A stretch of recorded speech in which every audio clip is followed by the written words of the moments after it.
Good afternoon. I want to start by saying thank you guys for coming out today. Really, this early signing day has made it interesting to have National Signing Day on this Wednesday, a little bit different than years past, but we're very fortunate to have two young men sign with us today, Davion Mayo, a linebacker, and Maurice White Jr., a defensive tackle. Very excited about those two young men, obviously about the 14 that we were able to sign in December, and 8 of those newcomers already being here. So really exciting. We addressed some of the needs on our defensive side of the ball by bringing in 2 positions that we didn't sign in December with a playmaking linebacker who's very athletic, very exciting, and a big defensive lineman who will actually be the biggest defensive lineman that we have on our roster. Really excited about having our current young men here out on the field working, getting things done, and before we know it, spring ball will be right around the corner. Any questions? Coach, we know it's all starts up front. You fired offensive lineman. How's the new offensive lineman going to do in your place? Yeah, so it's look, the guys in the room are really excited about the direction we're heading with the offensive line. Coach Bridges does a fantastic job. We're excited that with what he'll continue to do with that development. I'll still be heavily involved with those things moving forward. But those guys in that room understand that the task at hand and what they need to accomplish. So. On the defensive side specifically, you mentioned a couple positions you wanted to address, but what overall were you looking from the defensive side to improve on with those players? Yeah, we signed 2 defensive backs on the December signing period, which were nice, and one of them's here already.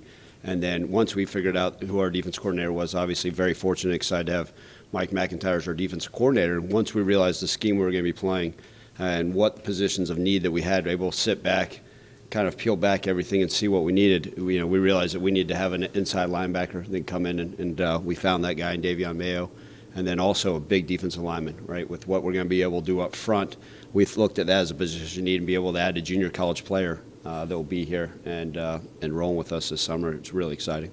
What about characteristics they have on the field? Was there an overarching theme they kind of both had? Or? Yeah, I mean, look, we're always going to look for playmakers. But first and foremost, it's find the right type of person. And so we're always going to look for the best fit. It's not about stars. It's not about rankings or any of that stuff. It's about finding the right fit for what we want to do. And it all starts with the type of person, all right? These are great student athletes that are going to come in and fit what we want to do at the University of Memphis in our football program.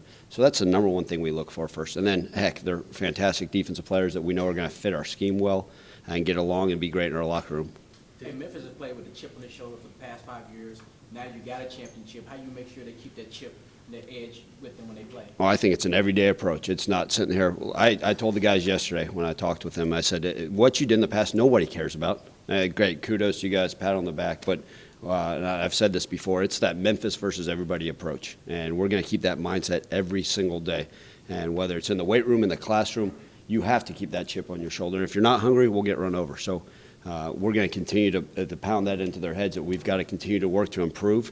And I think they all have that sense of urgency, and we're going to keep pushing it in the right direction. And we got a great coaching staff that's going to continue to have that understanding with those fresh faces. And that's the nice thing is it's not about my message, it's about all of our messages as a staff, and we're excited about that moving forward.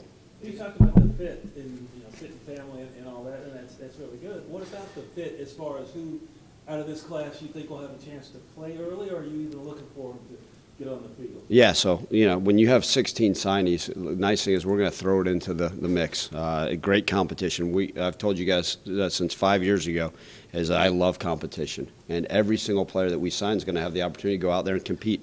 Is it going to be harder for some of these incoming freshmen to play? Sure, but guess what? We wouldn't have signed them if we didn't think they could make our program better.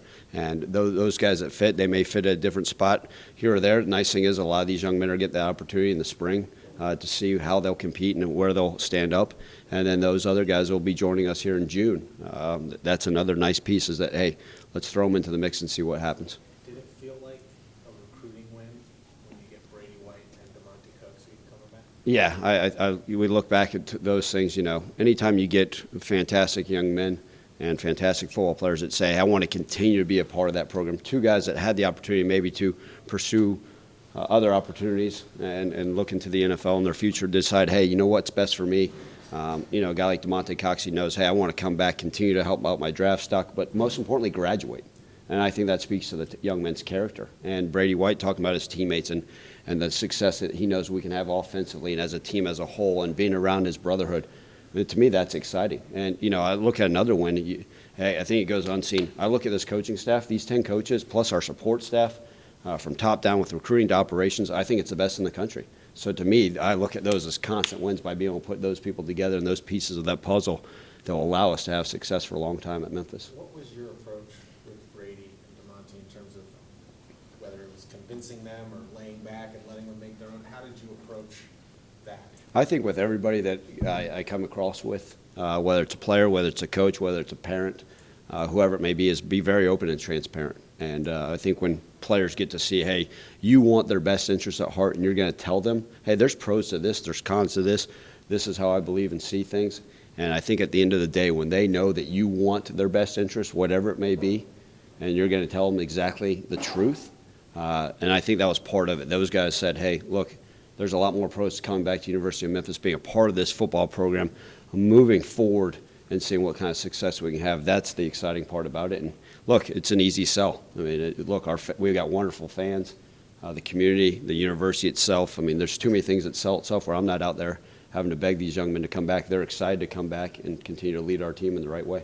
Even if it's brief, will you get a chance to sort of catch your breath now? I mean, there was the season, and there's the hiring process, and then there's filling out your staff, and recruiting, and do you get a chance to catch your breath? Yeah, that's a great question. I think in this role as football coaches and as the head coach, it's minimal time for that. And I think that's okay, because I wake up every single day. If I went to sleep, I wake up those few times I do, excited and cannot wait to get into the office. I'm probably driving our assistant coaches nuts, because I'm racing that send on the text with a comment or a question or something I want to get done. But when you love this much and you're excited and the movement and the fortune that we have to be here at the University of Memphis, I don't look at it as work. It's the old coaching cliche, I've never worked a day in my life. So, yeah, I'll catch my breath at some point, but to me, this is fulfilling and exciting every day to come to work with these young men and this coaching staff. You pulled some all-nighters? Sadly, I have. It's interesting. I probably shouldn't share this, but the one question they asked me when I interviewed for this head coaching job when I was interim is, what's the one thing you're really going to struggle with being a new head coach? And the very first thing that came to my mind was, I'm going to struggle learning to sleep and just trying to, because there's so much excitement. And guess what? It should be that way when you got a program like this. What advantage did you take away from having that game be your first game as head coach? Yeah, you couldn't have asked for a bigger atmosphere to start off in the Cotton Bowl. But really, I was excited for our young men, right? Our players got to go out there. They deserve to play in that atmosphere, right? In that environment, AT&T Stadium, obviously a world-famous bowl with a lot of history. So just for me to be able to be a part of that, and it just so happened to be my first game as a head coach, look, it's something I'll never forget. And obviously I don't like the end result. I'll never be happy with a loss, but I thought our young men went out there and battled and played hard, and that they showed that they were willing to play and fight and believe in what we're going to do. And moving forward, I think that just continues to create the momentum we want and the sense of urgency to continue to improve every day, because they believe in what we're doing. How about that Cotton Bowl buzz? Is that you expect it to carry in the spring? I mean, I know you have it yourself with some of the new coaches that you brought in and amongst the guys you've been able to see before you guys get out there for real. Yeah, look, we're excited about what happened in the past, but like I mentioned, every year stands on its own merits, and really every single day. So I've got to be better than I was yesterday. Our coaching staff knows that our players got to go out there every single day and work to improve. Really excited about what happened in 2019, but we're in 2020, a new era. And I think that, look, it's great for recruiting to show that we're able to compete with the best programs in the entire country. We are one of the best programs in the entire country. But to continue to push moving forward, it's every day is going to stand on its own ends, and we've got to keep working. What Did about you realize that you were going to get Mike McIntyre to come be your defensive coordinator? Well, I had some different conversations with Coach Mack throughout the weeks leading up to things, and he's a well-respected man, right? Not just as a play caller, not just – I mean, look at what his resume speaks for itself, right? I mean, National Coach of the Year, numerous honors. I mean, head coaches at various spots and been successful. And obviously a great defensive play caller as well. But I put all that together. Anybody that's been able to spend time around Coach McIntyre has realized what a fantastic man he is. And you go talk to anybody throughout the country, they just talk about his character. And him and I sat down, and I actually sat down with him and his wife, and the values that they share, the things that they believe in, they were in line with a lot of the way that I believe and want to do things. So I think it was the right fit at the right time, and we couldn't be more excited that he's part of our coaching staff. Did any of your early signees enroll this spring? We had 8 early enrollees. So they'll be out there. You guys will get a chance to see all of those young men this spring, and they're excited. They've been hitting and getting it. Some eye-opening experiences with the way we work and do things, but it's awesome. They got a certain buzz about it, and we're really, really pumped that they're here early. What about this 10 years do you think will shock people in the tour of the tip? Well, I don't think there'll be any shock to anything. I think you're going to see a team that's going to emulate the things that we preach here, right? And what we stand on are our morals. We've used the mantra all in, and I think that you're going to see a team that's going to believe in each other. It's going to work their tails off to achieve goals every single week, every single day. You're going to see a smart physical team that's going to go out there and play fast and represent their city and their university the right way in everything they do. For you, I mean, just how different was it now being a head coach going through this recruiting and signing? Everyone says, well, how much did you prepare to be a head coach? And in 22 years, I think as an assistant coach, you kind of realize what is my long-term goals, what's going to happen. So I just worked every day to be the best assistant coach I could be and be really, really good at, or try my best to be good at my job. And at the end of the day, some of those things prepared me to be in this opportunity. And so when the chance came to be the head coach with this recruiting deal, look, being at Memphis, like I said earlier, it sells itself. So a chance to just come out here and be a part of this and continue those things I believe in, what allowed me to get this head coaching job were the same things I was able to talk to recruits about. And so was it that much different? No. I just had to end up in a little bit more homes than I'm used to being in. Do you have any more spots available? Do I have any more spots available? There may be a surprise here or two this afternoon. When, I think it was the interim table still on even before then, like you were already out on the recruiting trail. Like what made you do that before you were even certain about what your future was? Because I believe in this program. Whether I was going to be named head coach or not, I care about the University of Memphis over everything. And so I was named interim head coach.